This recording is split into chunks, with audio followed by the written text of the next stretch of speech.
US President Joe Biden says he's confronted Saudi Arabia's Crown Prince over the murder of dissident journalist Jamal Khashoggi. Biden is in the kingdom on a highly anticipated but controversial visit. When he arrived, he bumped fists with Mohammed Bin Salman, the Crown Prince and de facto leader. Biden had refused to speak to him after Khashoggi was killed in a Saudi consulate in 2018. US intelligence says the Crown Prince approved the killing. A fist bump that has set off a storm of criticism. US President Joe Biden held talks with Saudi Crown Prince Mohammed Bin Salman, a man he once promised to make a pariah, over the murder of US-based journalist Jamal Khashoggi. Khashoggi's fiancée reacted to the meeting with a tweet, saying the blood of the prince's next victim is on Biden's hands. The US president has countered the criticism. Thank you for being here. With respect to the murder of Khashoggi, I raised it at the top of the meeting, making it clear what I thought of it at the time and what I think of it now. He basically said that he was not personally responsible for it. I indicated I thought he was. He said he was not personally responsible for it, and he took action against those who were responsible. Human rights groups worry that this is far from enough. Now, Saudi Arabia has never been a rights-respecting country. It's never been a country where you could speak freely. But what we've seen in the past 5 years is a total shutdown of the space for any public criticism or any hint that you might disagree with the authorities. The leaders' discussions ranged from regional security to clean energy initiatives. But Saudi oil is being seen as the driving factor here, especially if it can replace Russian supplies on the global market.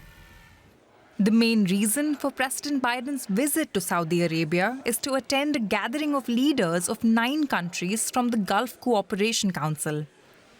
But the meeting that was set to draw the most scrutiny has already taken place. Well, I'm joined now by Cinzia Bianco, a visiting fellow at the European Council on Foreign Relations based here in Berlin. Hi, Cinzia, and welcome to DW. So, President Biden says he believes the Saudi Crown Prince was responsible for the murder of Jamal Khashoggi. Yet we saw those images of him fist-bumping him. So, what does this actually tell us about the relationship between the US and Saudi Arabia? Well, the relationship between the two countries is rather strained at the moment. And the fact that the US president has decided to make the Crown Prince a pariah because of the killing of Jamal Khashoggi is one of the reasons why. Other reasons include the fact that the US has been taking steps back from its traditional role as a security guarantor for Saudi Arabia and for regional security, more largely speaking. I think this meeting is a clear indication that that strategy has all but failed, and that unfortunately the geopolitical realities of needing to find energy security and the security of energy prices has prevailed over human rights considerations. Cinzia, you've just mentioned that their energy. Now, the US ties with Saudi Arabia have essentially been centred on oil. So what is President Biden hoping to achieve on that front? So since Russia invaded Ukraine and we have introduced sanctions on Russian energy, we basically have had a 10 million barrel a day large hole in the market. And that has brought energy prices spiraling out of control, as we know. So what then the various Western leaders, including US President Biden, but also Boris Johnson, UK former Prime Minister, and President Emmanuel Macron of France, have done to sort of ease that tight supply is asking Saudi Arabia to pump more oil in order to balance that supply and demand question. And the Saudis so far have refused, and since February, they have refused all calls in this end. So what the President Biden hopes to achieve is that on the 3rd of August, when Saudi Arabia meets with the other oil producers, including Russia, they will decide that they will push themselves and the other producers to pump more oil at the end of August, thereby easing the situation from the 1st of September. Cinzia Bianco, a visiting fellow at the European Council on Foreign Relations. Thank you. Thank you very much. Well, for a market reaction to this significant visit, I want to bring in my buddy Jens Korte at the New York Stock Exchange. Hi there, Jens. So we know that Biden is likely to leave Saudi without making a public announcement on the oil supply. But you're there at the exchange. Tell us, how have markets reacted to his visit?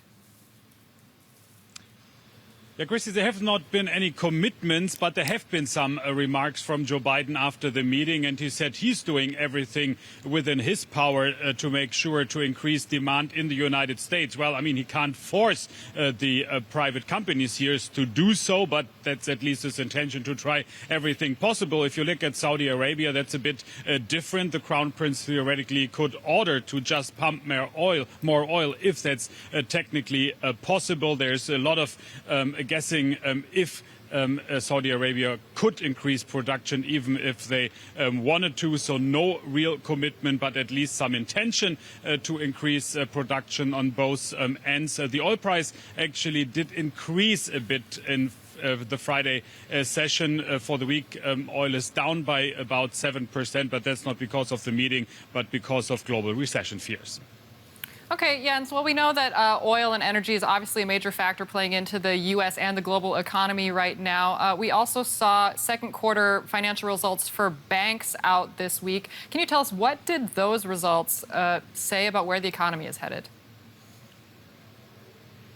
Yeah, sure. I mean, so far we've gotten the numbers from JP Morgan, for instance, the biggest bank in the United States, or from Citigroup on Friday. And what those banks have in common, that obviously they're looking at quite some headwind. That's why they're putting money aside for possible credit losses in the hundreds of millions in dollars. And that is dragging a profit down at this point. So all the banks so far have announced a pretty steep profit decrease. They're still profitable, but not as profitable as they were before. It was anyhow interesting to see on Friday Citi beating estimates on Wall Street. The stock was up by a stunning 13%, and now on Monday the bank earnings continue with the numbers from Bank of America and Goldman Sachs, but I expect a similar story.